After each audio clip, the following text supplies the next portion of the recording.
అందరికీ నమస్కారం అండి. వీడియో చివరి వరకు చూడండి, నచ్చితే లైక్ చేయండి. సోమావతి అమావాస్య వ్రత కథ. ఈ కథను వినడం వలన ముత్తైదువుగా ఉంటారు, సుమంగలిగా ఉంటారు, అష్టైశ్వర్యాలు లభిస్తాయి. ఇప్పుడు వ్రత కథ. అనగనగా ఒక బ్రాహ్మణుడికి 7 కొడుకులు, ఒక కూతురు ఉన్నారు.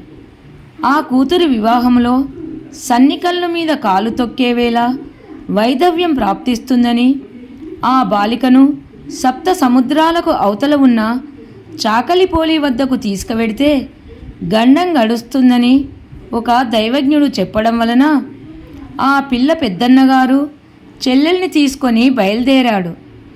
అన్నా చెల్లెళ్ళిద్దరూ సముద్రం తీరం చేరి అక్కడున్న ఒక చెట్టు క్రింద నిలబడి సముద్రాలను దాటడం ఎలాగా అని దిగాలు పడి ఉండగా చెట్టుపై నుండి ఒక పండు వారి మధ్యన పడింది.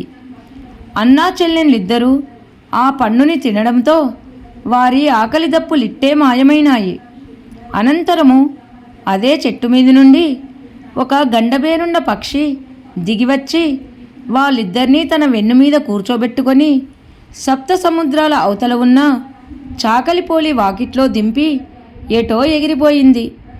అది మొదలు అన్నా చెల్లెళ్ళు చాకలిపోలి వాకిలి తుడిచి కల్లాపి చల్లి కొత్త కొత్త ముగ్గులు పెడుతూ దగ్గరలో ఉన్న ఒక చెట్టు తొర్రలో నివసించసాగారు. తను నిద్రలేచేసరికి తన వాకిలి కల్లాపుతోనూ రకరకాల ముగ్గులతోనూ కలకలలాడుతుండడం చూసిన చాకలిపోలి అలా చేస్తున్నదెవ్వరో కనిపెట్టాలని కాపు కాసి ఒకనాడు అన్నా చెల్లెళ్లను కనిపెట్టింది. ఎవరు మీరు? నా వాకిలిని ఎందుకు ఊడుస్తున్నారు? మీకేం కావాలి అని అడిగింది.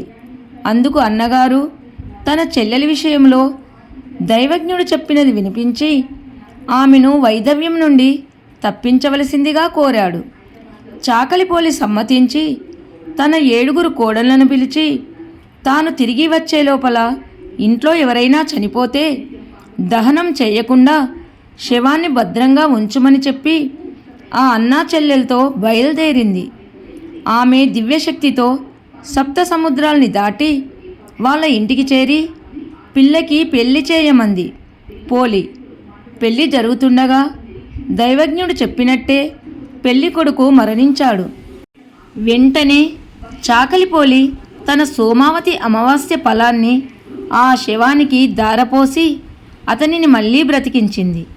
అది చూసి అందరూ ఆశ్చర్యపోయారు. ఆమెను ఎంతగానో స్తోత్రం చేశారు. కానీ తన నోము ఫలాన్ని దారపోయడం వలన ఇంటి వద్దనున్న ఆమె 7 కొడుకులు మరణించారు. ఆ సంగతిని కనిపెట్టిన చాకలిపోలి అందరి దగ్గర సెలవు తీసుకొని తన ఇంటికి బయలుదేరింది.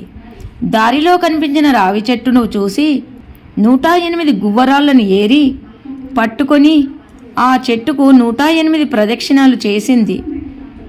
ఇక్కడిలా చేయగానే అక్కడ ఇంటి దగ్గర మృతి చెందిన ఆమె కుమారులు నిద్ర నుండి లేచినట్లుగా లేచి కూర్చున్నారు.